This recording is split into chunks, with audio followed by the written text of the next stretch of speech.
Newman Cigar Studio in Boston, Massachusetts. Welcome to the Smokin Tobacco Show with your hosts, Matt Tobacco and Smokin Nicole. And good evening, ladies and gentlemen. Welcome to another episode of the Smokin Tobacco Show. My name is Matt Tobacco from SmokinTobacco.com, and I am joined once again, for the first time in a few weeks, by my beautiful wife, Smokin Nicole, is here with me today, and it's been a... Ooh, we just disappeared, but we came back. We did? Yeah. Are we good? Yeah, we're good. Okay. It's been a long week.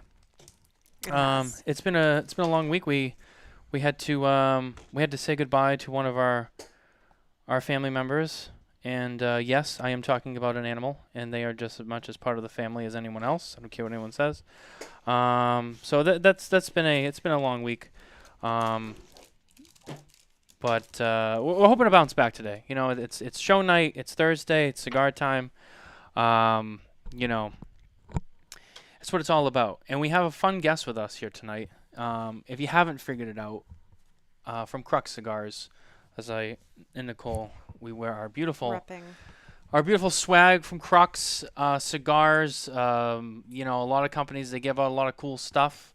You know, we go to trade shows and people send us stuff like Drew Estate. Shout out, cool stuff. Thank you so much. But Crux, you know, they were like, you know, let's give something that people are really gonna, you know, enjoy, that also is going to elevate their style game. And so we were adorned with these beautiful scarves at TPE 2022 by none other than the man himself, Mr. Sam Ventura of Crux Cigars, this handsome gentleman with us. First of all, I just have to say, I mean, I love these. They represent the brand well, but they're stylish, they're functional, they're warm. They have a good length to them, which I think is important for a scarf too. There are plenty of wrappage, you know, plenty of slack. Anyway, Sam, welcome to the show. Hi. Yes, so it's funny, just to talk about the scarves real quick. Those have been such a hit. We don't do a lot of swag. You know, we're not. You mentioned Drew Estate. I think everyone knows they're like the king of swag. Oh yeah. Whenever I do events, I'm always nervous if like it's a couple weeks after a Drew Estate event, because, you know, you buy a box or two of Drew Estate and they give you like a house and a car, and, you know, they do all that stuff. A suitcase. And, you know, It's like Toyotathon. They have. I mean, I'm a swag guy, you know, and they have some great swag. But when we first talked about these scarves, I live in Texas. We had a big freeze last year, 2021, February. And, you know, I was frozen in for like 8 days, which doesn't happen in Texas. Right. And I remember I was wearing a Saka beanie. I have the bright pink, like Steve Saka beanie. Oh yeah, I was yeah, wearing that. I was all bundled up. My wife had set me up a little smoking area with some heaters and everything, because I'd gone like 6 or 7 days and I hadn't had a cigar because it was too cold. So I had a little beanie on, and I looked like Bernie Sanders, all bundled up in that, you know, picture of the yeah. Oh yeah. And I remember talking to my boss, and he mentioned, you know, we talked about beanies and scarves, and we haven't really seen anyone do scarves, and we try to do things that are not as commonly done. So he ended up putting that together, and they've been such a hit. I've actually still given scarves out at events in the middle of summer, you know, which is in Texas when it's, you know, 105 degrees out. Nobody's thinking about a scarf, but they're great scarves. I love them. So for those who are listening and watching at home, who may be Crux fans, maybe they don't know about this, maybe they've never seen them. How can they get these? Is this an event thing, or do you sell them? Those are event things. We don't sell any of our swag. So okay. All the swag we make, which gets kind of tough. As I said, we try to do things that are not as commonly done. But the problem with that is one thing that we try to do at Crux is we're all about premium. We're all about quality. We're not just, you know, give us the cheapest thing you can and we'll throw a logo on it. So that can get kind of tricky when it comes down to, you know, there's a cost involved, and obviously we are a business, so there's margins and profits and all that, you know, behind the scenes stuff. So yeah, it gets tricky when you try to make a higher quality swag item, but a consumer expects, you know, if I buy 10 cigars, I get, you know, a $50 item. And it's like, well, that doesn't really work that way. So it can be tricky to do that, but we don't sell any of our swag. We usually do either, you know, just like many other companies, if you buy a certain amount of, you know, a couple boxes or whatever, we'll give you some swag, or we do raffles a lot. That's one thing that we've been very successful at is, you know, we have some higher quality swag items that are a little too costly to just give away, but we will often do like a raffle. So, you buy a certain amount of cigars, you get a certain amount of tickets, and then, you can win the prize. That's awesome. I don't think that there's a lot of Crux retailers up in the New England area where we are. There should be more. There should be more. Yeah, we're working on it. And when you do get them up here and you do events up here, we'll gladly come to a Crux event, and that's something I look forward to someday as well. Well, we already have the scarves. But we already have the scarves, but still, I want to hang with Crux. We'll just get you a whole outfit. I would wear it. It looks really flattering in this. I just might wear this at the next trade show at TPE in February. Is it February this year or January? It's February. It's end of February. It's the same week as Pro Cigar, which kind of sucks, but.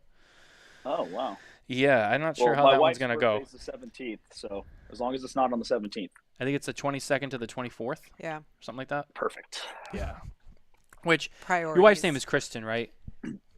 Correct. Yeah. So she is here watching with us. She's in the comments tonight. Also, shout out to Tony Petrain.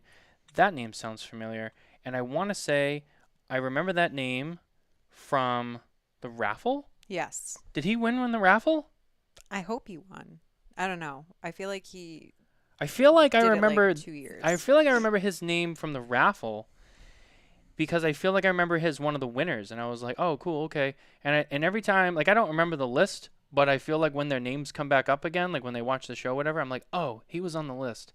And if I am correct, if Tony was one of the winners, then congratulations. I don't remember what he won, but I remember the name, and I think that's where I remember it from.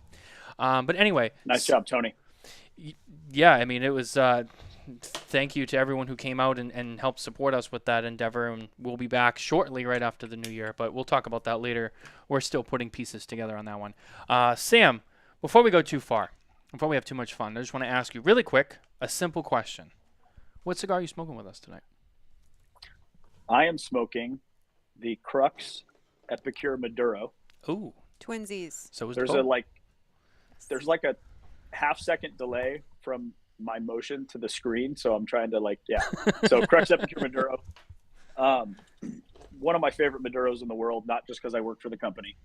Truly a fantastic medium, very subtle, slightly sweet Maduro, not infused, but slight hints of cocoa, molasses, some cedar in there. Mm-hmm. And it is one of my favorite representations of our branding. The sort of Bel Air blue, Tiffany blue color with that dark chocolate wrapper really pops to me. So I just think visually it's one of our most stunning cigars we make. I have had that cigar, and that is a fantastic cigar. I agree with on all the flavor notes and whatnot. I remember I smoked that cigar. It was a little while ago, but I think I've had 2 of them, and I just remember thinking like, wow, this is a really solid Maduro, a lot of sweetness. Great flavor, really well balanced, really well put together. The construction, the way it burned was great. Just across the board, really good. And I've really enjoyed getting to know the Crux brand over the last year or so. You guys have done an amazing job. Sorry, I'm trying to light my cigar, and I'm getting distracted because it's just not. It's not the cigar though. It's the lighter. I think definitely not the cigar. Yeah, I think it's just a little. I think it's just turned down too low. I don't know what happened, but no.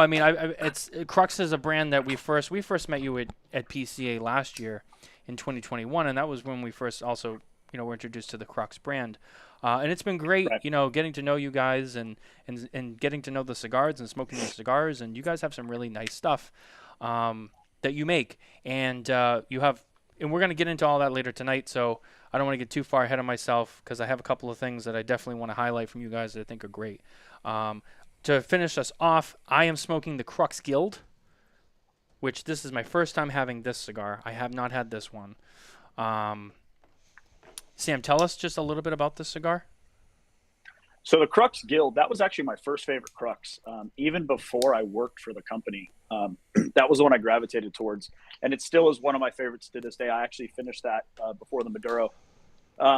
It's an Ecuadorian Habano, Nicaraguan binder filler. It's dead set medium. And I had a manager of one of my accounts in Texas, and he used the term traditional. And one of the things that really stuck with me, because it's what it is. It's a good traditional Habano cigar. It's, it's what you expect. It's what you want. I call it my utility blend. I can smoke that any time of day. Sometimes I'll smoke it more than once in a day.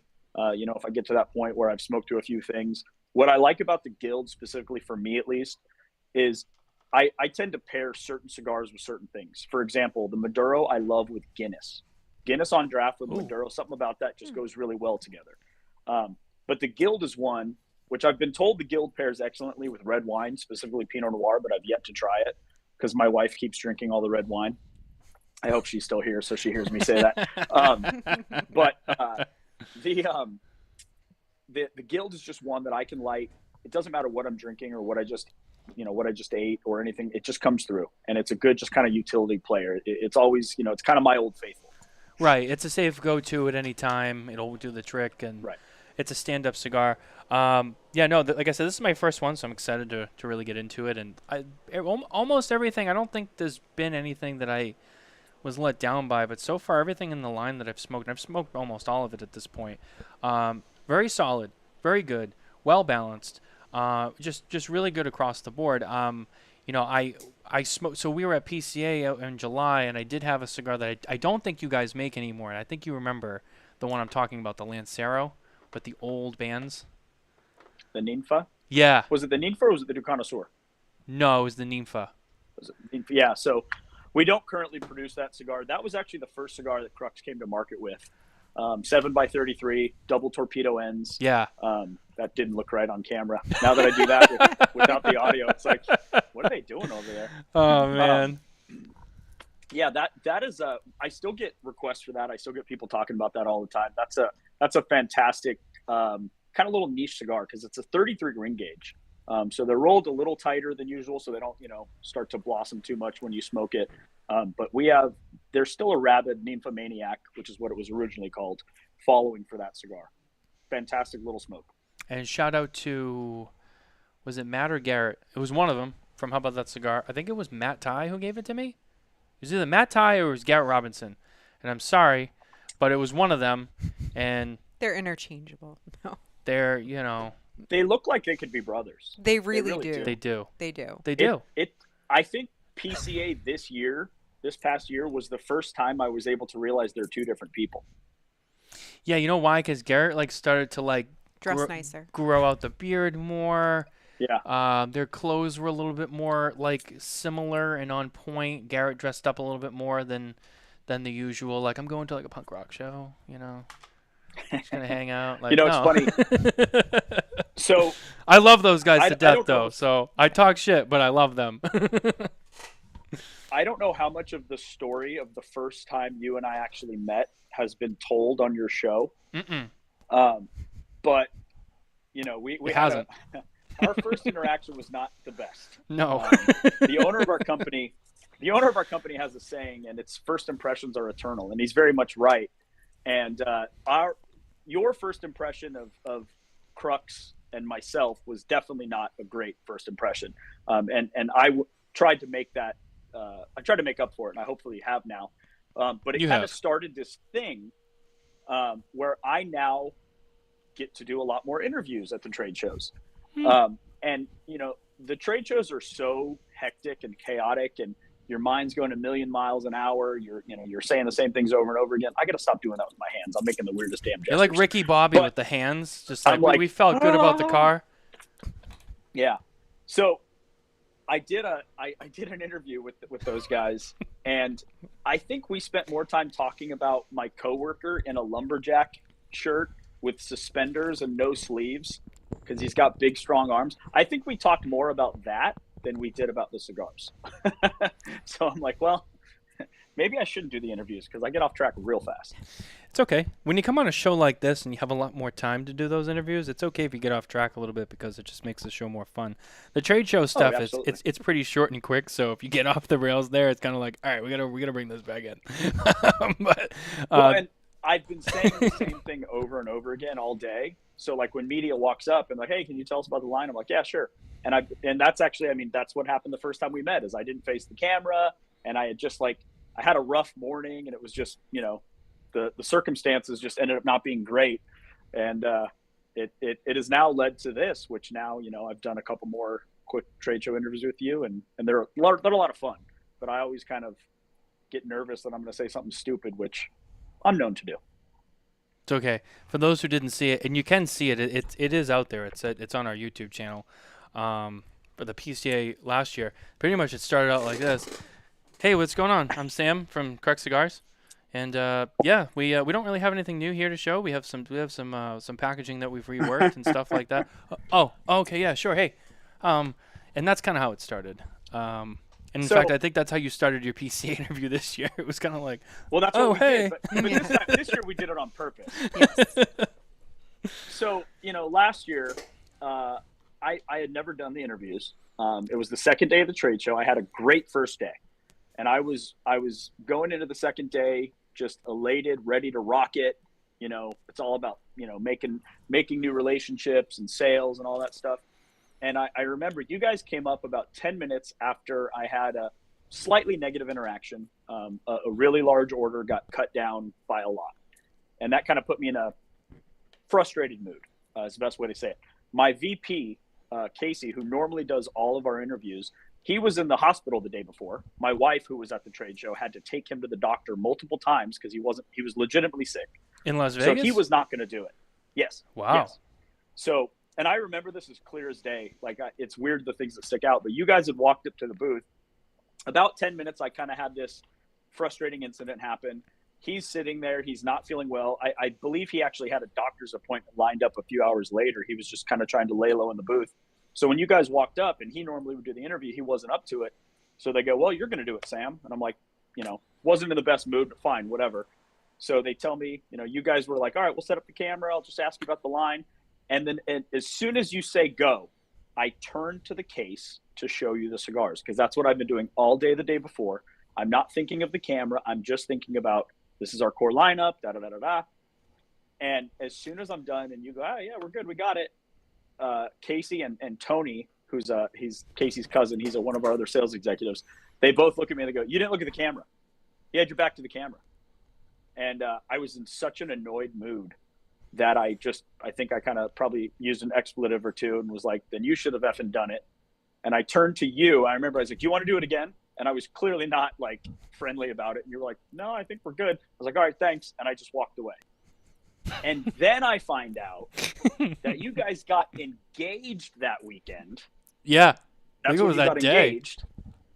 Yeah. Well, and we had connected on Facebook. We were friends on Facebook, but I just never actually met you. So that's why when you were walking up, I recognized you. So later on, I'm looking at Facebook. I see you guys get engaged, and I'm like, oh, what a dick. I ruined your engagement weekend. And then I know that, like, you had told the story to, at least, I think actually you told the story to Matt or Garrett, because I was talking to them about it a couple days later. Well, yeah, somebody because joked with me about. we went Well, to I know the, you guys all talk, and I understand. well, we went to the media compound where all Yeah. the media guys were one night, and they were like, we were all talking about, like, so who'd you Our hit today? trade Who'd you show hit today? experiences. And it's kind of like, you know, like, who'd you hit? Oh, I hit these guys. These guys are pretty good. What'd you think of them? I haven't been there yet. And they're like, what did you go? And someone said, did you guys go to Crux? We're like, yeah, we went. I kind of felt like, I don't know, I just thought that we were kind of bothering them or something like that. I don't know. They just didn't seem very excited. And we were excited to meet them because we had heard so much about the brand. And they were like, really? They're like, that's strange. They don't normally like that. I'm like, I don't know. Maybe we did something. And then they were like, nah. They're like, something doesn't sound right. And then it was like a few days later, I got the message from you, and you were like, I'm so sorry. Yeah. And I was like, don't worry about it.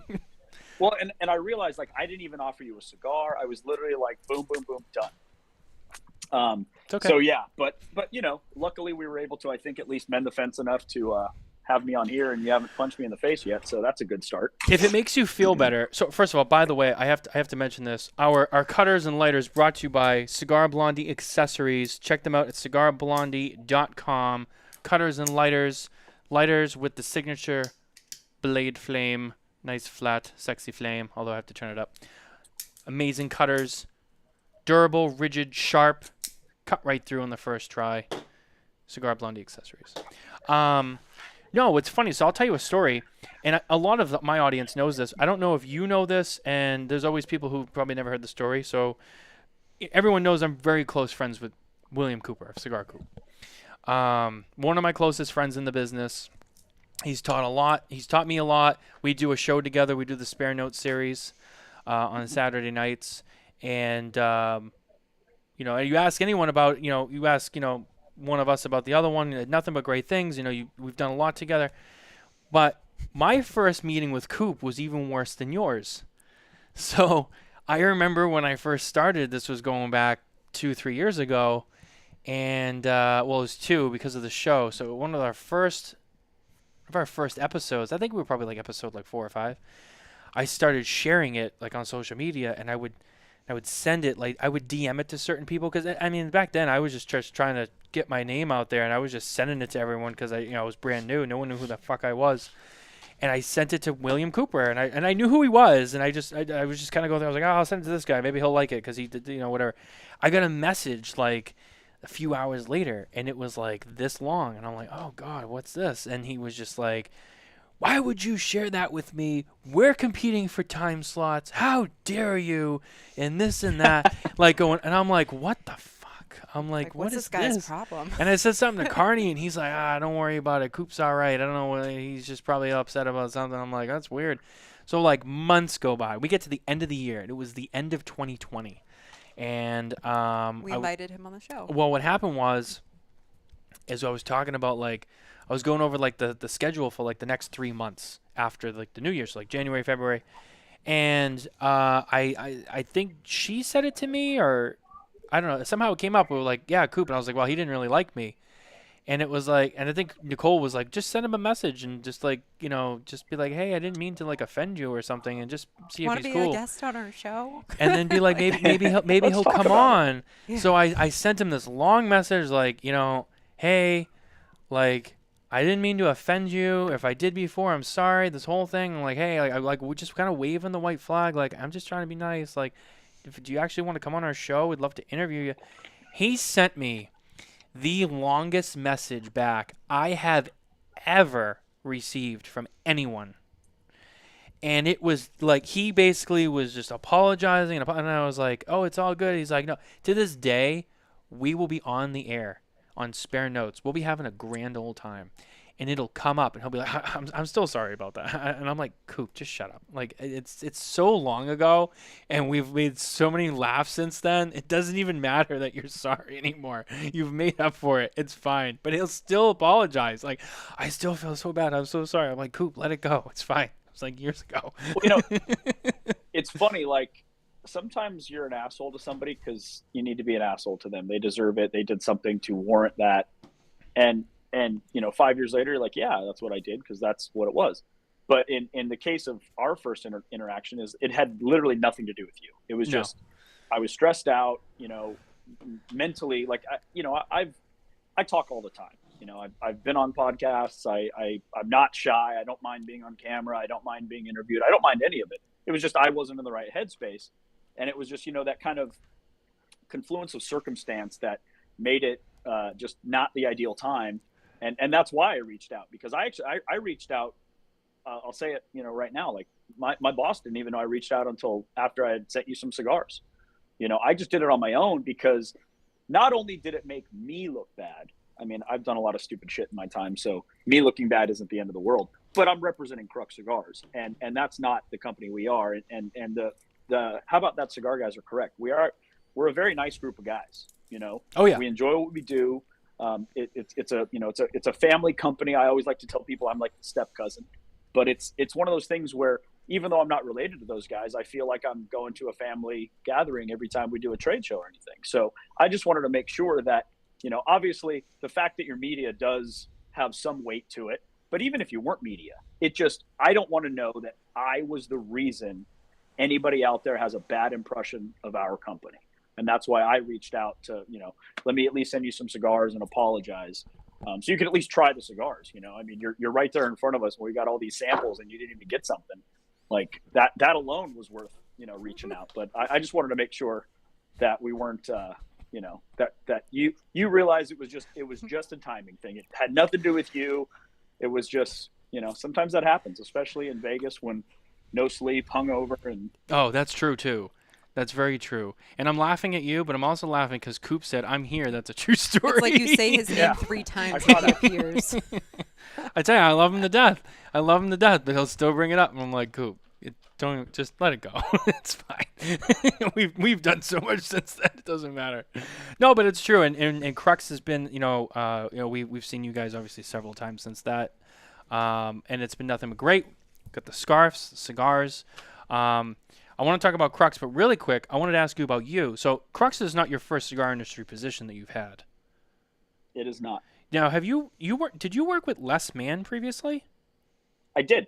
He was on I last did. week, and we mentioned your name, and Yeah. he had nothing but the best things to say. And he was like, "Yeah, tell Sam I said hello and this and that." And I was like, "Oh, okay, cool." Where did you work with Les? So my first rep job was with Quality Importers after they had bought Zycar. Oh, okay. So Les was actually the one that hired me. So Les was like, I started at a shop in Austin, working part-time with the intention to get into the rep game. And the general manager of the shop where I worked in Austin, he was a Zycar rep for like 5 years. So he would always tell me stories about working for Zycar. And at the time I was a bartender, I was working in the bar industry, getting older, my knees and my back were not happy with me. And I knew I needed to find something to do, but I had no real skills. So he would tell me these stories and I was like, man, that sounds like an awesome job. You get to drive around a few cities or states and hang out in cigar shops and sell gadgets. Like, sign me up.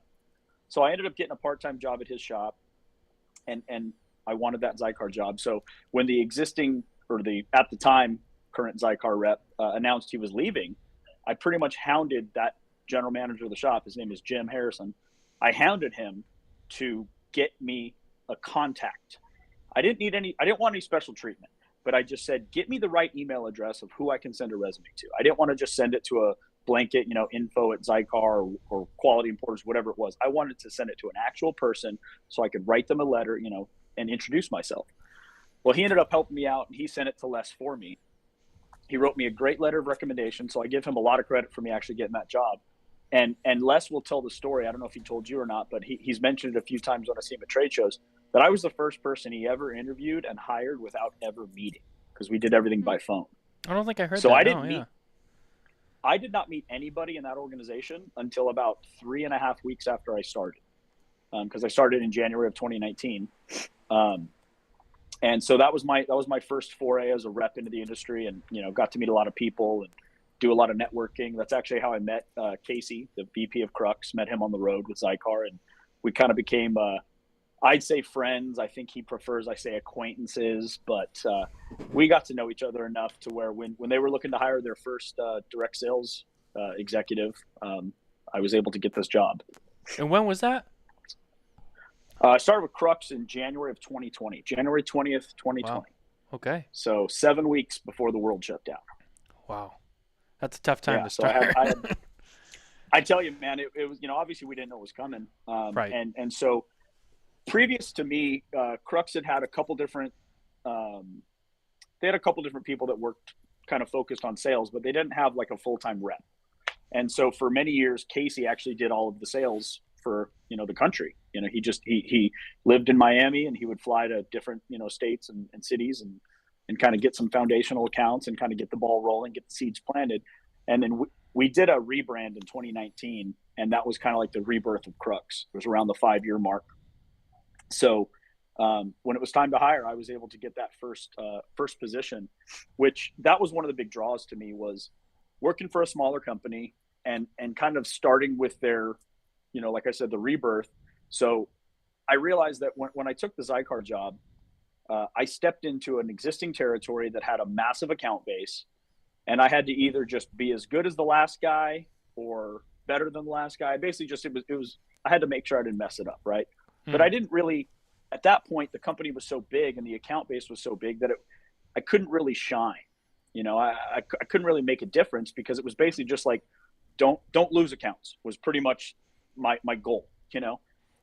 With Crux, it's a different story. Much smaller company, didn't have as much representation. So I realized that wherever I end up in 10, 20, 30 years, I wanted to make sure I had as many tools in my bag as possible, right? So if I end up being a VP of sales or owning my own company or whatever, I want to know that I helped grow a brand. I helped grow a company, that I got in there and I took us from a very small representation, a very small account base, and I was able to grow that, enough to matter. So that was a big appeal for me for Crux. And the cigars are great. I mean, that helps. That does help. I mean, especially when you have to smoke them all day, right? And you got to go do events, and you got to be in shops, and you got to smoke the cigars. You want to at least like what you're smoking. Yeah, that does help. You mentioned in the end of 2019. Is that when you did your rebranding? All the new packaging and stuff? IPCPR 2019 was the rebrand, when they introduced the rebrand. So I had actually, I had been smoking, and for those that don't know, I actually found one of these the other day, so I'll try to be clear. That is actually the old Guild. So that's the one you're smoking right now. That is the old band. And if you, I was going to say, if you want to hold yours up, so the logo wasn't terrible, but let me see. I don't know how to work a computer and a camera. Almost there. A little backwards. There we go. So it wasn't necessarily bad, but it was kind of a regional feel. And to me, it looks like it should be on an Affliction shirt. I feel like Joe Rogan should be wearing that at the UFC fight next week or whatever. But our new logo, which it's a little more visible on your scarf, it's a lot cleaner. It's a little more timeless and iconic, and it just kind of shows the premium brand that we are a little better than the previous logo. And so once I went to the trade show at the IPCPR 2019, and I saw everything, our packaging and the different colors and just the whole presentation, that's when it really clicked. Like, okay, this is a brand I need to pay attention to. Right. And I mean, it's helped us tremendously in the last, 3 years. We get compliments every trade show. We have competitors coming up to us, praising our packaging and praising our look and our design. And, so that always feels well when you got somebody that's technically a competitor, but they're like, man, you guys have knocked it out of the park with your design and your packaging and your marketing. Now, I mean, aside from the cigars themselves, which are important, we talk about packaging and marketing and all that stuff all the time, and you get people who are like, well, that doesn't matter. If the cigar tastes good, the packaging and the marketing, it does matter, though, because, I mean, it's whether you know it or not, 7 out of 10 people are guilty of band shopping. Absolutely. You can walk into a shop and you're like, oh, that looks sick, I'm going to buy it. Not even really thinking about, like, well, what kind of tobacco is it? And, a lot of times you get a cigar and you buy it that way, not realizing that's how you're buying it, and it's good, and you keep smoking it, and you don't even realize that that's what sold it. But there is a part of that. Now, you've shown us, and I've seen them before, the original packaging, which was interesting, but very different than what you have now. I think what you guys have now is very clean. It's colorful. All the different lines and brands have their own color. It's simple, but it's clean. Understand. If you ever see, I don't have a box with me, and I don't know if you have a box with you, but if anyone's ever seen the boxes, like, the boxes are really clean and simple, and they're bright. And when they sit on a shelf, or, like, we see them at the trade show on display, I mean, it's just refreshing, and it looks great. And I can only imagine that it looks even better in a shop on the shelf. You walk in, you see a whole shelf of Crux with all the colors and lined up. It's easy to see, it's easy to find, it's easy to read, it's easy to identify. And the thing that, some brand, and a lot of brands do it with the color coding, so to speak, but, Crux has done a good job where someone might come in and who might be new to Crux and be like, oh, I had a Crux. Do you remember which one it was? I remember it was red.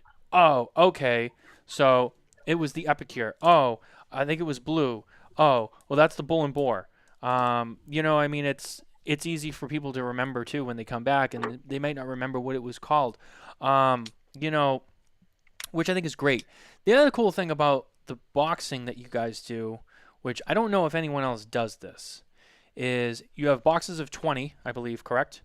And it's 10, yes, 20 count box. And it's 10 loose, and then you have 2 5-packs on the other half of the box. So tell us a little bit more about what went into that thought process, and where did that idea come from? Because it's very unique and it's very nice.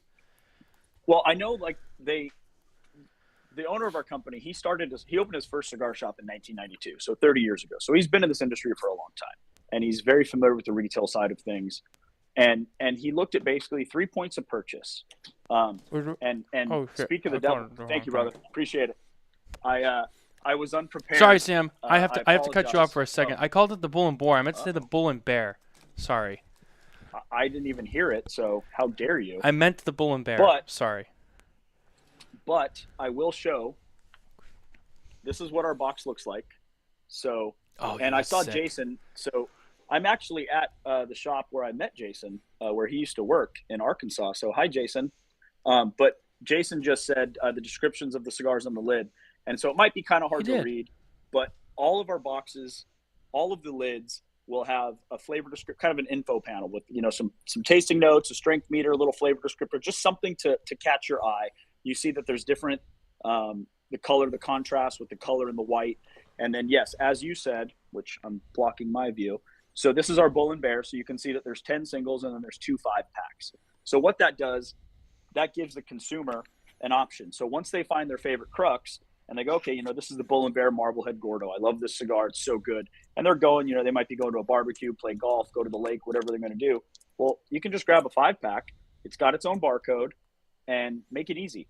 I don't know who first said this, but I've heard this said is it's the easiest way to make 4 friends is you buy one of these 5-packs.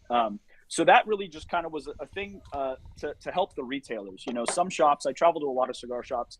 Some shops will have 2-3 guys working at any given time. And then some shops, it's one guy. So if that one guy is ringing somebody up or he's busy doing something or he's got multiple people in the humidor and a consumer walks in and they're looking around, they want to try something new or something maybe they haven't had before, they're not familiar with, they're going to see these boxes and these lids.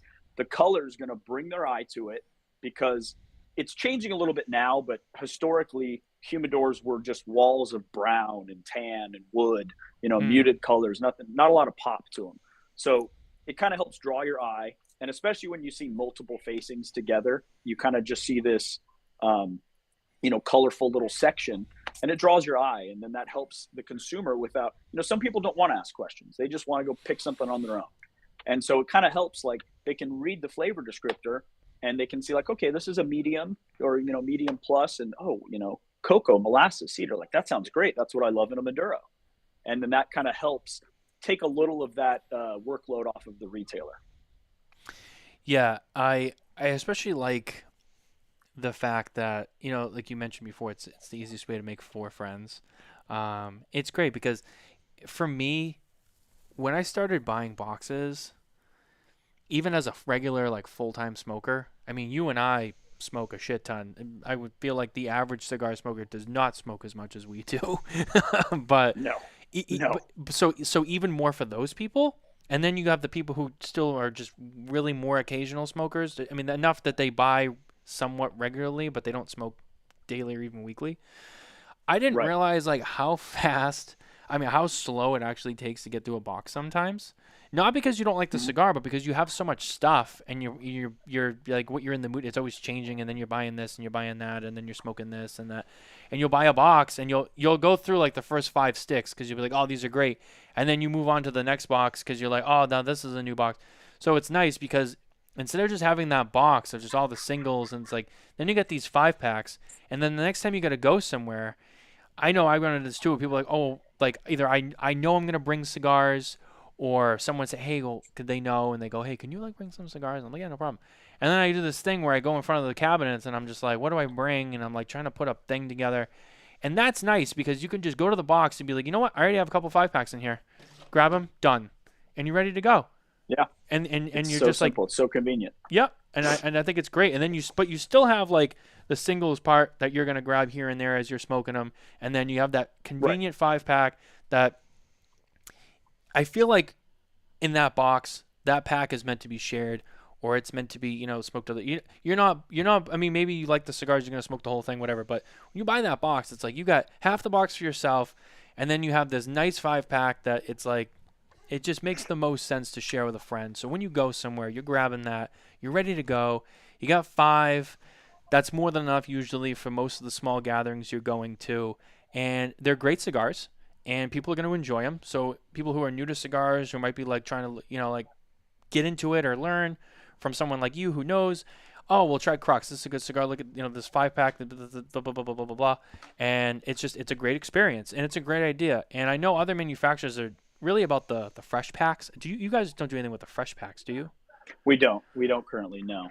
So for you guys, it's I just don't know these. if that's something on the horizon. I'm sorry? So for you guys, it's just these ones that are in the boxes. Yeah, it's just in the box. And what we do, which this has actually been really clutch in the last year or so, is when a retail partner brings Crux in and they have the box on the shelf. So like we would consider this a dress box. So this is our dress box. It's a nice, I mean, you can see it's a nice, like solid wood. It's a very hefty, like good, solid, well-built quality box. But with many things in the last, year or so, there's been some serious issues with supply chain, lumber shortages, stuff like that. So I know that the box factory that we use has taken quite a hit, and they had a lot of issue with sourcing material, and they ended up growing quite a bit of a backlog. So what we do is, once you have that dress box, when you do a subsequent reorder, unless you're adding a new facing, then we're going to send you what we call a refill brick, which is 4 of the 5 packs. So 20 cigars, saves a little on shipping. It's a little more economical. It's also recycled paperboard, so it's a little more, for that kind of green, the people that want to leave the earth better than they found it. It kind of checks those boxes as well.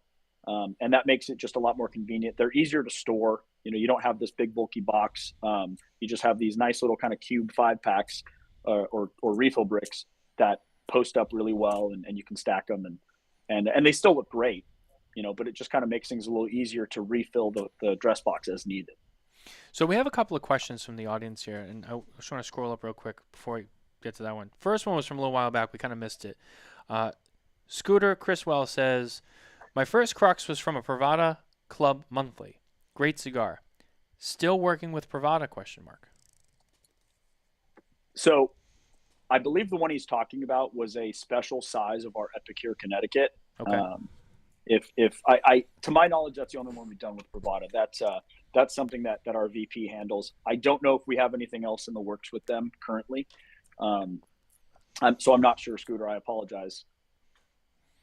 And then the other question, we have 2 actually from the same person.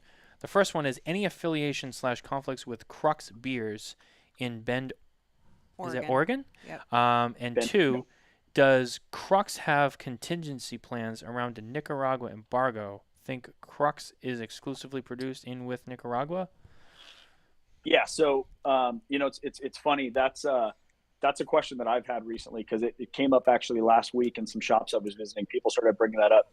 Our cigars, we use 2 factory partners. So Placencia makes most of our stuff. It's still Jeff's blend, the owner of our company. He does all of our blends. Placencia puts the cigars together for us. And then our Maduro that Nicole and I are smoking is actually put together at AJ Fernandez's factory in Nicaragua as well. That is I started to see kind of the murmurings of the possible embargo. And obviously knowing that our stuff comes from Nicaragua, I immediately panicked a little bit. Not enough to call the boss and freak out. He's a busy guy, so I try to pick and choose when I need to bother him. But that question came up 2 or 3 times traveling last week. So I don't know yet. I'm hoping that it's doesn't go through, that maybe cooler heads prevail and we don't need to do the embargo. I've talked to a handful of people, not on any official level, but just kind of about there's ways to get around things. And so we were in the shop last week kind of talking about hypotheticals and stuff like that. So hopefully, as I said, cooler heads prevail. But I know that Jeff and Casey are always thinking, they're not thinking about tomorrow. They're thinking about next year. They're thinking about 5 years from now. They're thinking about 10 years from now. So I'm very faithful in them, and I kind of just trust to follow them that they'll make decisions that protect us and secure our future. So Very well said. I would see a lot of people opening Dominican factories if that happens, like all of a sudden, Well, or making a lot of partnerships. But I don't know, and it was what will happen with that. Half Wheel that first wrote that article, and then I believe we did some coverage on it too. But we had talked to some other cigar manufacturers. We wanted to like get comment and sort of ask a little bit more. So I don't know if you want to. I've spoken with, I'm not saying anything Sam said is not true, whatever.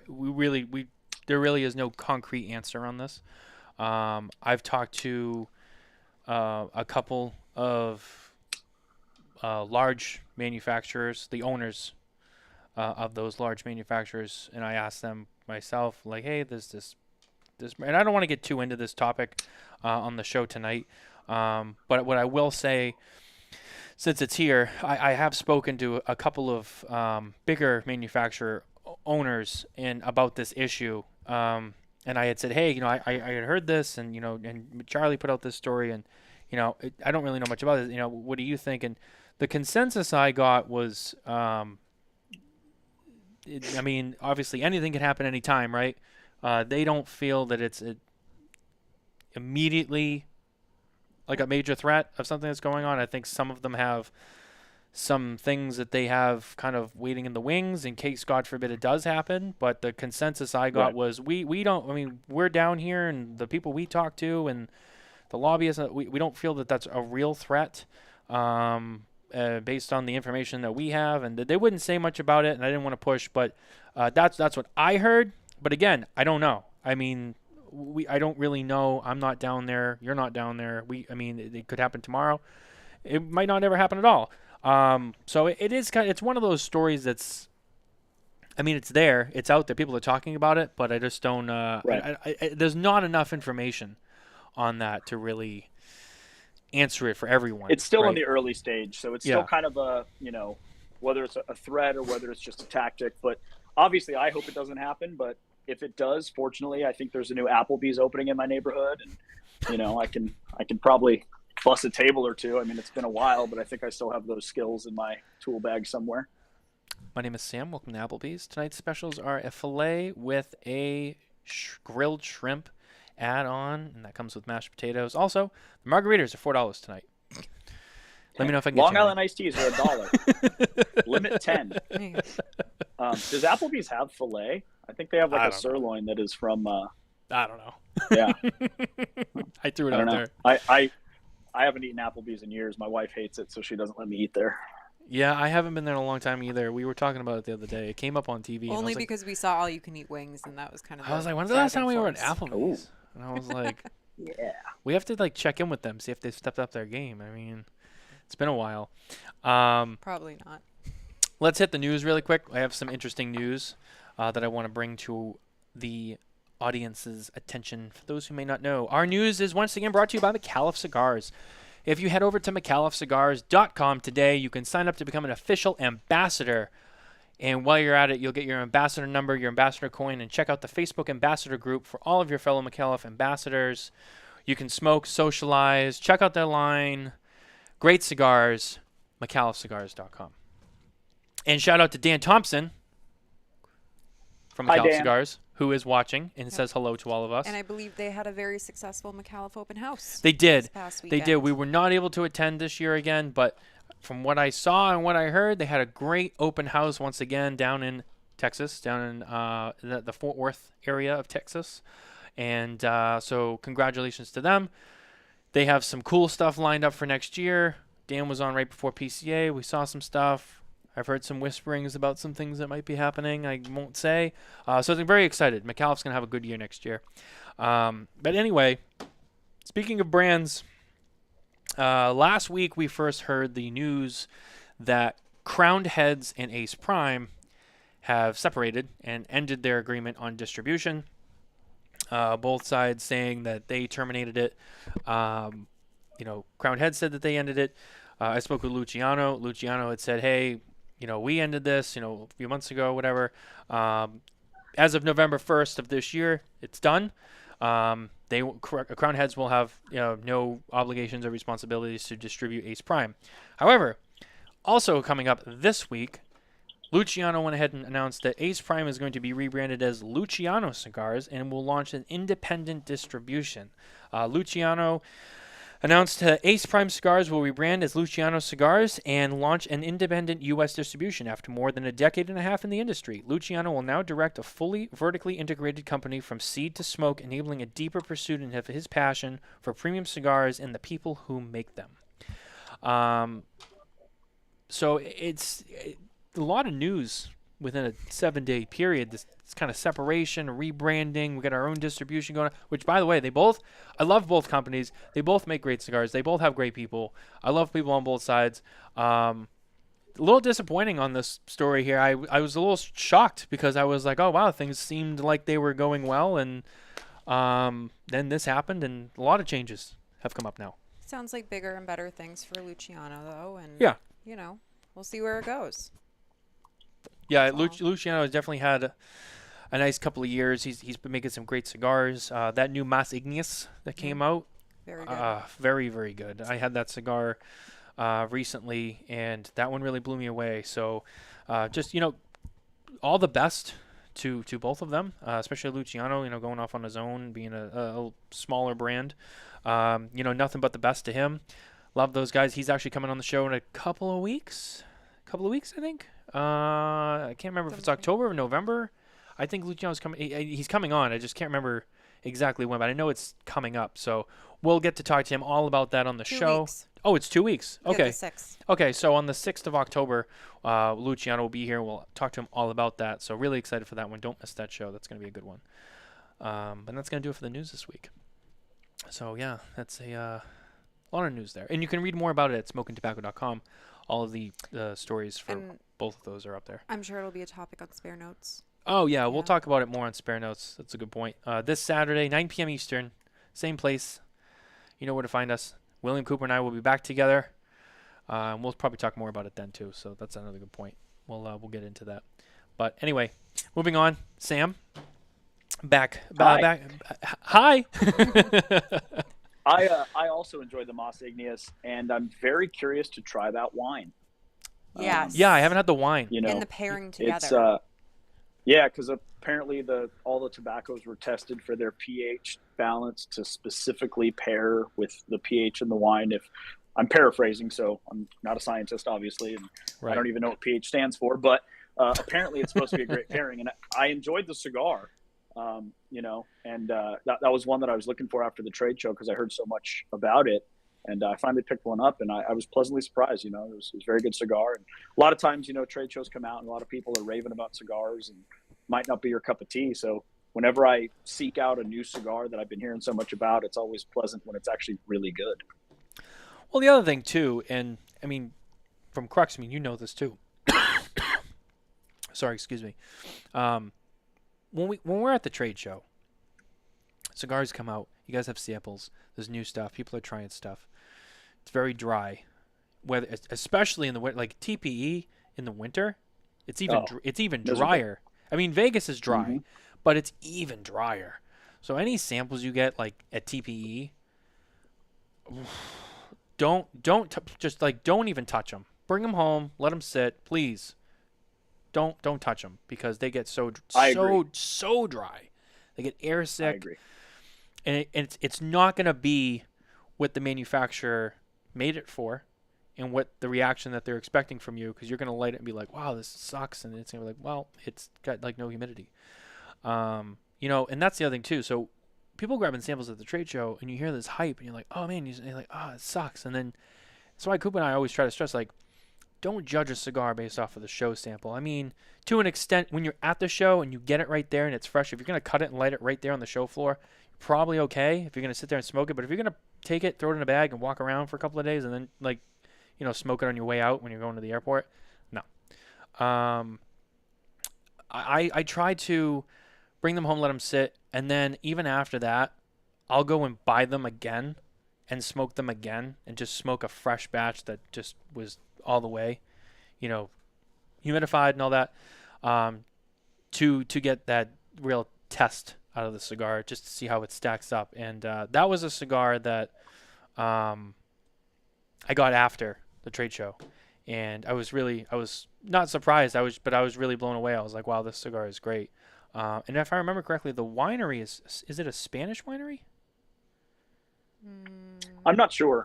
Yeah. I think it is. I haven't looked that far into it. I've just read a few articles covering it. Yeah. And it's an interesting concept, you know. Really is.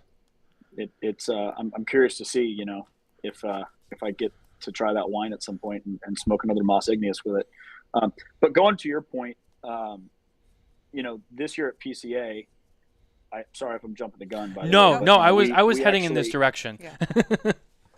So we actually announced our first new cigar in 4 years or so, and it will be coming out hopefully later this year. We've got some things in the works that we're trying to fine tune and perfect before we actually release it to the wild. But it's kind of a weird double-edged sword because we had so many people that were, you know, fans of the brand and have been following us for a couple of years, and they really have enjoyed our stuff. And you know, there's some companies that have new stuff coming out. It seems like every other week, right? Yeah. And it can get kind of maddening and very confusing to follow all the new stuff. And then there's other companies like Crux where we just make good quality core line products. We have one line of a limited edition, the Limitada, that we do, you know, a very small run of every year with a proprietary wrapper. And so we're, as you mentioned, when we did our interview at PCA last year, I didn't have anything new to show you. We had some rebranded stuff that we had brought back to the market after a couple year absence. But as far as a brand new blend that nobody had, we didn't have that last year. But we did have it this year. And they were very young samples. And you know, we made the decision as a company that we will give these out, but we'll do it with the caveat that, hey, these are still a little young. Our recommendation is put them in your bag. And, you know, we had all the Boveda bags and all that stuff. Put them in your bag. Once you get home, put them in a humidor, give it, you know, 2 weeks, 3 weeks, give it some time to just acclimate, rest, and to be as perfect as possible. And of course, now that I'm back traveling on the road after the trade show, everybody's like, you know, they lit it up right there. And there's one lady that works at a shop and she lit it up when I gave it to her, when I'm sitting in the meeting. And she probably got 5-10 minutes worth of smoking. And then she went to the next booth, whatever brand that was, and they gave her a cigar, and she felt guilty smoking the Crux at their booth. So she puts the new Epicure Habano out. And then when I saw her, she's like, hey, do you have another one of those? Because it started off really good and I really want to finish it. And I was like, I don't. Like, you know, I'm hoping to get some more samples soon, but there's been a lot of talk about it. So it's one of those things where I'm guilty of it too. You know, you want something new. Somebody tells you, well, here it is, but you got to wait. You know, it's like being a little kid. You know, you go to the store with your mom and you buy a toy, and it's like, you got to wait till you get home, and you're in the back seat ripping the box open, you know, losing parts before you get the driveway. Oh, yeah. So we're all guilty of it.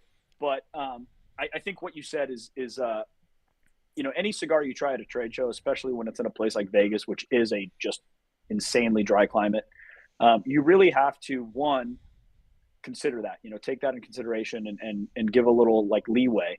But also, it doesn't necessarily mean you shouldn't revisit that cigar once it hits shelves, humidors in the proper environment. And a lot of times they're drastically different. And we did get samples of that cigar, and I've had mine. I don't think she's had hers. I let mine sit, and I smoked it way after the show. It was very good. I'm excited about them. Very excited. I think it's probably one of my favorites that you guys make to date. I've had a few people telling me that, and I'm very excited. I know that Casey was down in Nicaragua, and he brought some more samples back. He wanted to let them rest in our warehouse a little bit, in our storage humidor in Florida. And I know I have some samples on the way, and so I'm hoping there's some Habanos in there, because I actually smoked that cigar. The first time I smoked that cigar was April 1st, Friday night. I got married, and I had a Padron 80th somebody had bought me for the wedding, and I was about to light it up, and the owner of our company, Jeff, was like, no, I got something for you, because they had just got back from Nicaragua the night before, and I think it was the first time they had gone down there since pre-COVID, since probably 2019. So wow. He hands me like a Robusto unbanded, and as he's handing it over to me, he says, Epicure Habano, and I get all giddy. I mean, it's my wedding, so of course I'm giddy. But I said, oh, great. I said, I'm going to put it in my box and I'll smoke it in a couple of days. I'll let it sit. And he goes, oh, it's fine to smoke now. And then the other guys were there, and they're like, yeah, smoke it now. Like, what are you going to smoke a Padron? Like, come on, Crux, smoke. I'm like, okay. So I cut it. I light it. Well, my my wife and I got married at this place called Star Hill Ranch, which does a lot of filmings. They have a lot of historic buildings. So they've got buildings that were from the 1800s. And so the owner of the property is very particular about where you could smoke. So he set up kind of a little smoking pen right outside this saloon they have.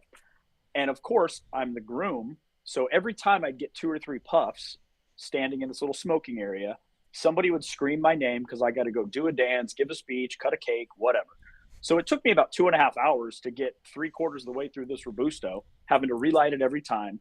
And, you know, if you've ever worked in a cigar shop, you know that sometimes it takes you 4 hours to smoke a Toro, and that 4th hour never tastes as good as that first hour. You know, cigars, in my opinion, and I think in many people's opinions, cigars were meant to be cut, lit, and smoked all the way through. You know, a lot of people try to save them for like a couple hours later or the next day. They're never as good. So I didn't really get a good feel for it. And then I got to smoke it a lot more at the trade show. I smoked one. Actually, I made that my first cigar of the day every day in place of the Epicure Connecticut, which is my normal first. And it was great. And I'm really looking forward to the production runs and getting them on the humidor, or excuse me, on the shelves in humidors. We will have a new package. I alluded earlier to the issues that some of the box factories have had with wood. So we're actually working on a new packaging material to give kind of a still has like our premium look, but it'll be a material that's much easier to source and to get made on demand. So we're not going to have to worry, hopefully, about any sort of, you know, packaging back order issues, because that's that can be a frustrating thing. You know, we've got cigars to sell, but we might not have the right box for it. Right. And that can kind of slow you down, hinder us. So that'll hopefully mitigate a lot of those issues moving forward once we get that fully locked in. It was funny when we got to the trade show and we got to your booth.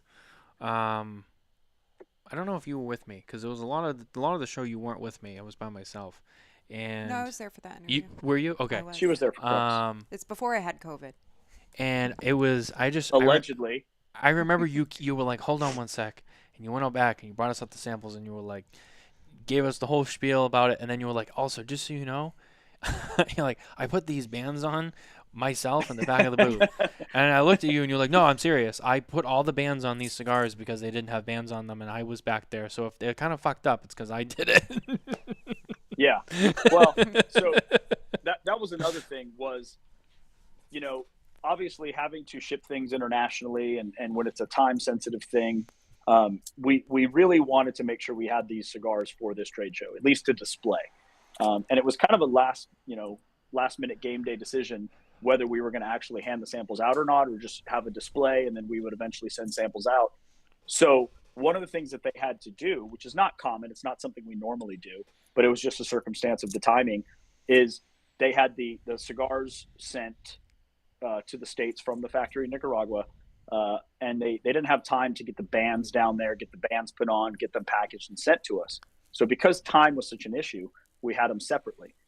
And so obviously at a trade show, people are getting, you know, tens to hundreds of cigars, depending on, you know, who you are and how many booths you visit. So we got to have a band on it, right? And we're not going to just write, you know, like get a Sharpie and write Crux Epicure Habano on the cellophane. So yeah, every morning I would get the bands and I would have my little band factory in the back on one of the tables. And, you know, I think I got pretty good at it. Not nearly as good as the people down in Nicaragua in the factory that just do it nonstop. But yeah, I gave that disclaimer just so people didn't look at it and be like, what the hell are you doing? I mean, it looked good. For what it's worth, and I'll say this publicly, I mean, they looked fine. It looked normal. It didn't look botched. I think it was great. I gave you the good one because you're media. Yeah, he had to go through. It was like, find the best ones. That one's kind of sideways. Don't give him that. But no, I mean, it was good. And, you know, we always appreciate the hospitality at all the booths at the trade shows. So, you know, we appreciate it. So thank you for that. But no, that, sorry, my throat is dry today. As the fall air starts to creep into New England. No, I mean, that cigar was good. I'm excited to see it come out. Are you guys going to be attending TPE in 2023? I believe we are. To my knowledge, we are. So, and as you've seen, we the last 2 years at least, we've been part of what's called the premium. Well, they have two of them, but the premium cigar pavilion. So it's it's basically a large booth that has, I think it's 8 to 10 companies in there with, the same table, the same kind of kiosk. So it's not as much branding as our regular PCA booth, but it's substantially just more efficient and easier for us to maneuver. So I believe we have the same thing set up for TPE 23. Nice. Well, we look forward to seeing you guys there as well. Anything new we might see at that show, or more of just kind of keeping up with what you guys already got going on? I don't know that yet at this point. As I mentioned, I'm like the step cousin, so I find things out when media reports it, and then I go, "Wait, is that true?" Yeah, exactly. They're like, "Just go sell what we give you to sell, and then we'll tell you the stuff when need to know basis." No, I do know that as I said, Jeff and Casey, they are always thinking, in decades. They're not thinking in days, right? So they always have stuff on the horizon. It's just a matter of doing it the right way, not right away. That's kind of the way that we operate. So I don't know exactly what our timeline is on, I've heard murmurings of some other blends and tobaccos that are in consideration or they've been testing. But as far as the timeline, I'm not 100% accurate on that. Yeah. Well, time will tell. And we're excited to see you guys and meet up with you guys there either way. Maybe there'll be beanies to go with the scarves this time. I don't know. But we'll see. Maybe some mittens. Some cigar mittens. I'd rock those. I don't know if you can smoke a cigar with a mitten. It's like a flipper. But yeah, I don't know. Gloves. I always try to think of, every company does lighters and cutters. So whenever I'm like thinking about trying to come up with swag ideas that I can maybe mention, I'm always trying to think of things that are a little outside of the box. And as I said earlier, it gets really tough with trying to come up with things that are cost effective, that are high quality, but that haven't been done 100 times before. Right. So the scarves were, like I said, scarves were a big hit, and I know we've got more of those. And I think as the weather gets a little cooler, it'll be, those will kind of make their emergence again. I mean, it's going to be 45 degrees here tonight, so. Wow, it's cold. Welcome to Massachusetts. Well, I was in the center of Arkansas yesterday, which is the first day of fall, and it was 103 degrees. It's like, what? Give me fall. Like September, October, November, December. That is my time of year. So I'm a fall kid through and through. So I'm waiting for that, pumpkin spice latte. And so you're one of those people who, when it's September 1st, it's fall. Not the first day of fall, which is at the end of the month. September 1st. It's fall. Yeah, it's like pre-fall.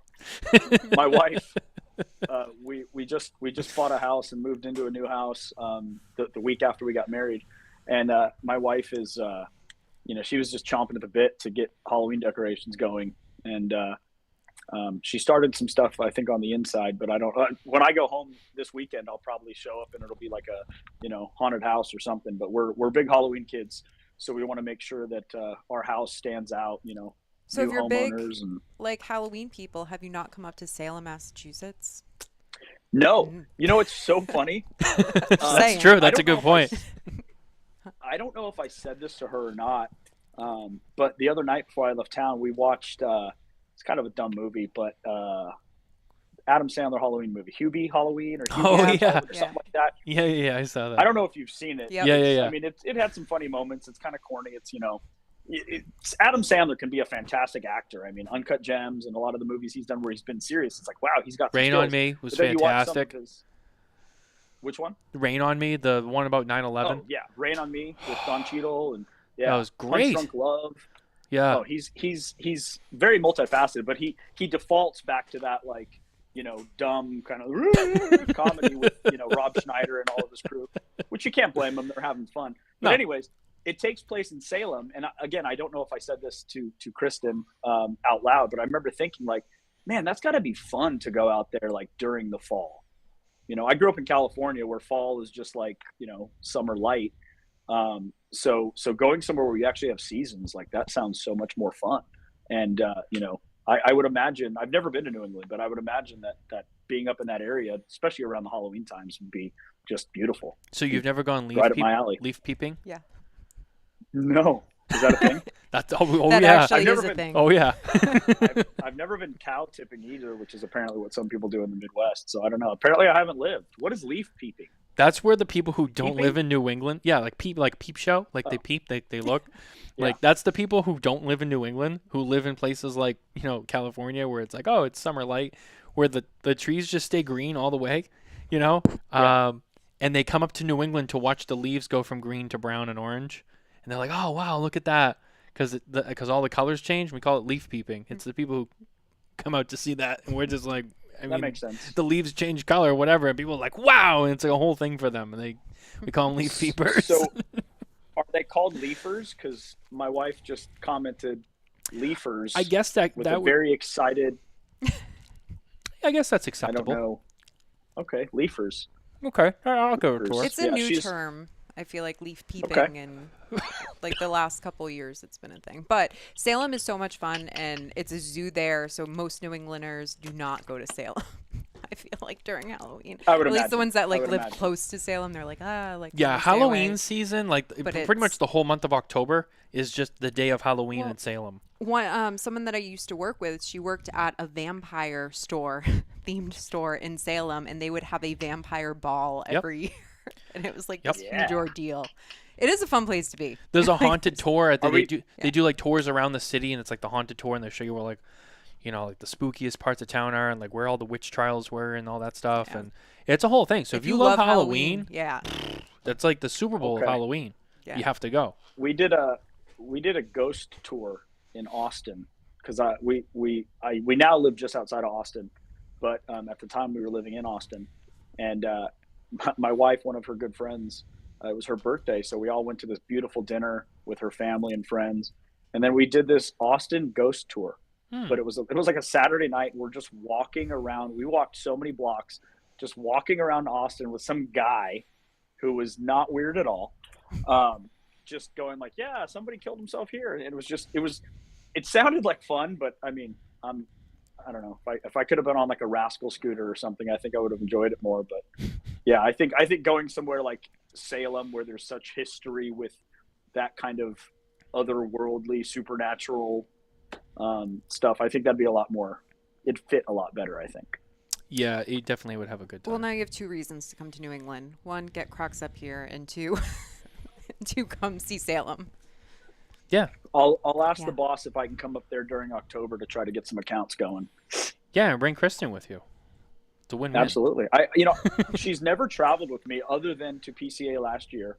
And she has a full-time job. She works a lot, and she's got a lot on her plate, but I tell her all the time, whenever she asks me, my birthday's in November, whenever she asks me, what do you want to do for your birthday? I go, I just want you to take the week off and travel with me for the week. I'm not a big vacation guy. I don't need a lot of hoopla for my birthday, but just come on the road with me and come hang out and meet some of the people that it's so weird because so many people, I talk about her all the time. We're friends on social media. So they feel like they know her. Right. And for a lot of those people, they got to meet her at PCA last year, but so many people are just, and everyone wants to ask like, hey, what the hell are you doing with him? But she's got her reasons. But yeah, I would love for her to travel with me. And she's not a big cigar smoker. She'll smoke occasionally with me. And I think, I don't know if she's had a full cigar since PCA last year. Cause I think, that's not her normal scene with, just cigars from morning to night and smoke everywhere. But, she was a trooper and she does enjoy a good cigar every once in a while with me. And she always sits with me on the patio when I'm smoking. That's good. So That's nice. I think she'd have fun doing something, especially if it was somewhere like Salem, where there's more than just cigar shop. Oh, yeah. And you can smoke while you're walking around. I mean, Yeah. Massachusetts is not the most Cigar smoker friendly. friendly, period, especially cigar. But, I mean, if you're outside walking around, like, whatever. And Salem is 30 minutes from New Hampshire, which is then the mecca of cigar shops. I mean, So, you got Yeah. New Hampshire that's close by. yeah. It's like and I very said, different smoking. that would be a great trip. Just Stances. saying, we come hang out. Yeah, I like it. Yeah, that would be cool. I'll start planting those seeds. You should. We should. We'll make that happen. That'd be cool. Wow. We do have one more segment for you before we wrap up the show. This one is going to be our top 3 segment brought to you by Room 101 Cigars. Watch the Smokin Tabacco show. Eat your vegetables. Take your vitamins. Smoke Room 101. So, I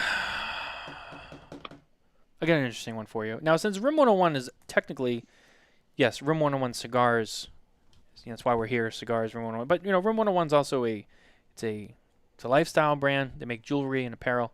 They make cigars. They also make gin. So they also are in the alcohol game. So speaking of alcohol, what are your 3 all-time? If you had to make 3 of your best cocktails or your 3 favorite drinks to make, whatever it is, what would those 3 drinks be? They could be something simple. It could be something complex, something that no one's ever heard of. I've got 2 that no one have ever heard of, and I've got 1 that is my favorite all-time cocktail that I'm very picky about. For many years, most of my adult life, I've worked as a bartender. That's what I've, right. through many, many different times I've gone back and forth with it. Made some of the most money in my life as a bartender. I never considered myself a mixologist because that was a little more pretentious than I cared to be. But I have worked in craft cocktail environments. So the first one of my go-tos that I rarely order out anymore because if it's not good, it's just terrible, but would be an old-fashioned. So that was something where that's one that I enjoy making. I've made them at home often. And that is one that I don't do a lot of sugar as much anymore because I'm on the road all the time. So I try to minimize, sugar and excess, bad food. But every once in a while, a great old-fashioned just goes and it pairs well with cigars and it just tastes good. So that would be kind of my first one. Then the other 2 are 2 drinks that I came up with. One of them was called the Basic. And speaking of fall, it was a pumpkin spice, kind of like a pumpkin spice martini.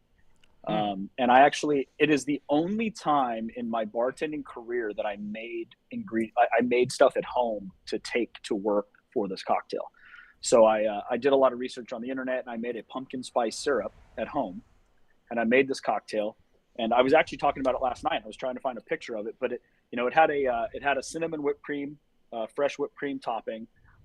It was whiskey based and it tasted like a pumpkin spice latte. It had a coffee liqueur and it was and we called it the Basic because the bar didn't want me to call it the Basic bitch, but every year the fall happens and the girls get their pumpkin spice latte and their Uggs and their scarves, maybe a Crux scarf. And so we called it the Basic and we had it on special for a couple weeks at the bar and it was fantastic. Then lastly is another cocktail I came up with. The bar where I worked, which is actually my first job in Texas, and their last day open is this Sunday. So I'm very sad about that. But we did a lot of infusion. So we would take whiskeys and infuse them with different things. We had a peach habanero infused Buffalo Trace. Really? Which is one of my favorite bourbons. Yes. And so fresh habanero, fresh peaches, we infuse them in jars, large container jars, and then put them in bottles. So I made a drink called the Great White Buffalo, and it was a play on an old a traditional whiskey sour. So it was a very difficult drink to make, especially if you're busy, because it takes a lot of care. It has egg white in it. So egg white emulsifies, and it kind of gives it a creamier texture, and it helps with the foam on top. So it used the peach habanero infused Buffalo Trace, a white peach syrup in lieu of a simple syrup, fresh lemon juice, and then the egg white. And then so anybody, if you've ever made a drink with egg whites, you have to shake it twice. So basically you put all the ingredients in a shaker, you shake the hell out of it really, really, really good because you really want to emulsify and mix it up well.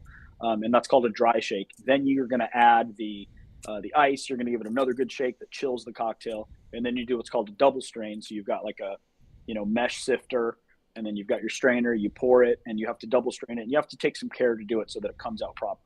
And then last but not least, you put a couple drops of bitters on top, and then you can do swirls or different art. Sometimes I would draw offensive things for some of my regulars when they asked for one of those cocktails when I was busy, because it took me 2 minutes to make each cocktail. And you got to do them one at a time. You can't batch them. It just doesn't come out the same. So those are my top 3. If I had to just pick, which is funny because I don't make cocktails anymore. I drink either whiskey neat or beer. But those are the 3 that stick out to my mind as my 3 all-time favorites. Yeah, that's a pretty interesting lineup you got there. Some of those, they all sound great. You're right on the old fashions. A lot of times, that's one of those. It's like ordering a Cuban sandwich, right? Some people make it the real way, and then a good percentage of the time you order it, and it's not really a Cuban sandwich. It's just like ham and cheese and pickles, and they're like, "This is a Cuban." And I go, "Where's the roasted pork?" Yeah, it's not really a Cuban sandwich. And I feel like the same thing happens at old fashioned. Sometimes you'll get it, and you'll get a bartender that takes the time. They do it right. It tastes right. And then sometimes you get someone who just throws like a packet of sugar in there with a cherry, and they're like, "Here you go," and you're like, I mean, it's kind of half-assed. It's not really that great. Absolutely. So, And I totally know what you you know, mean. It's so funny when it comes to like food. Like you mentioned a Cuban sandwich, and I've never had I don't think I've ever had a Cuban sandwich in Florida or Cuba for that matter. But you know, I've never been to Philly, but I love a good Philly cheesesteak. But I don't know if it's a traditional Philly cheesesteak. You know, and I'll get people all the time. And obviously, as I said, I'm from California, so we're kind of a melting pot. You know, you have all these different cuisines from the different cultures that all kind of migrate to California. So I don't have like a real, other than maybe like traditional Mexican food, you know, street tacos, stuff like that I associate with Southern California. But it's like if I mention, you know, I'll be in a shop and I'll mention that I had, you know, a Philly cheesesteak for lunch, and like, oh, from where? And I'm like, oh, Jersey Mike's, and they're like, oh my God, that's not a Philly, and they freak out, you know. And it's like, I'm sorry, you know. But It's funny I had you a bring that sandwich up. with steak and some cheese. It's funny you bring that up because around here, like a lot of the places will have like steak bombs where they add so much other stuff to it.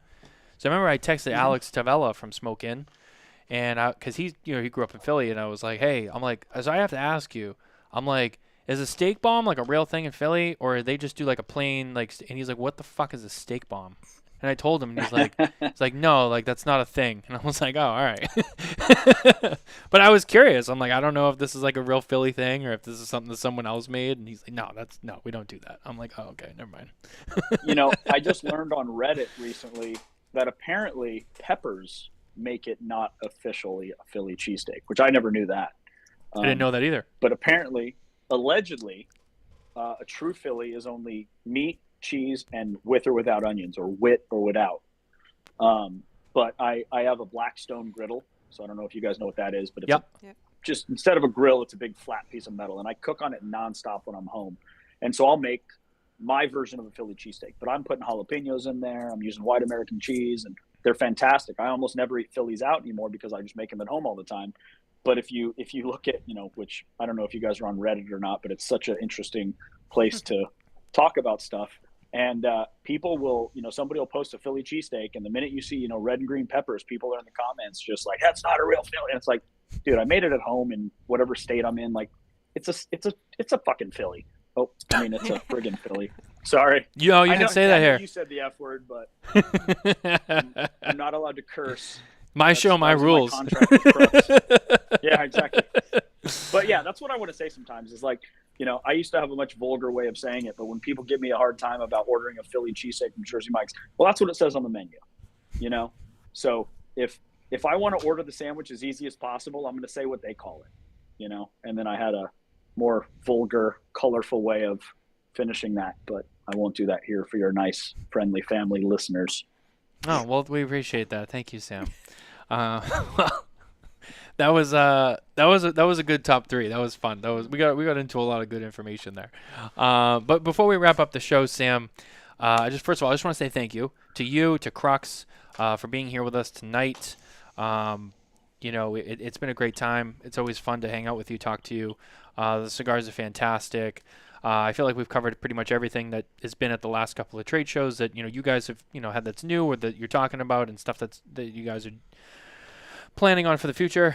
And really excited about it for you guys. Like I said, nothing but the best for you guys. You guys are doing a fantastic job. And as far as our first interaction, I'll tell you the same thing I've told Coop. We've hung out too many times now. It's water under the bridge. It's fine. We've had too much fun together, so it's all good. Don't worry about it. Also, yeah, you got to get up here and come to Salem in New Hampshire because you have to. Absolutely. You have to hit that. But other than that, thank you. And before we wrap up the show, I want to give the microphone to you, so to speak. And any comments you want to make or anything that we maybe missed that you want to bring up, please do so now.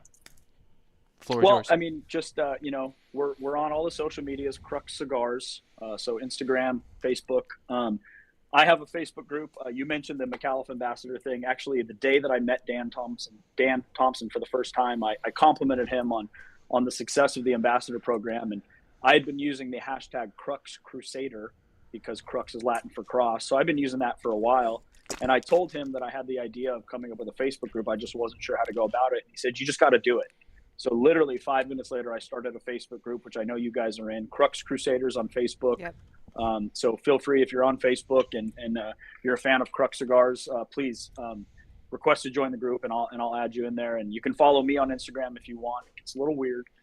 Sam Ventura Crux. That's where you can find me on Instagram and see the food pictures and the weird pictures of my dogs and all kinds of stuff. Also, my condolences, because I saw your guys' post about Harley, and I do agree with you, Matt. They are family members. My wife and I were dog parents, and that's one of the hardest things about being on the road all the time is being away from those guys. So, I feel for you, and my condolences. My thoughts are with you guys for that. And,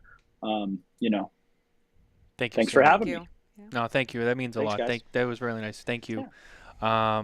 But yeah, no, anytime, you or, Casey or anyone else from Crux wants to come on the show, invitation anytime. We'd love to have you guys back. No question. It would be a great time. It would be a pleasure to do it. Maybe next time we can do a pairing episode, and you can put a cocktail recipe together, and we'll make that for the show. Absolutely. I have some ideas. We'll make it fun. We'll make it awesome. Yeah, it'll be a good definitely. time. All right, Sam. Well, thank you, guys, and stay with us because we're after the show. Go ahead. We should say next week on the show we have quite a big guest. We do, and it's very long overdue because he has never been on our show before.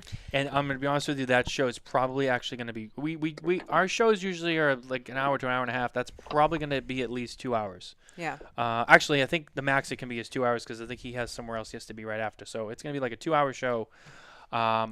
Steve Saka will be making his debut to the Smokin Tabacco show next week. I'm gonna be smoking the Micallef Black because that's probably my favorite Dunbarton cigar that he has right now. It just came out. It's fantastic. You got to check that cigar out. And have you been following his posts of him in like Switzerland? He's a little his bit. wife has been like dragging him around. A little bit. I something about didn't he like drive 4 hours to the trade show?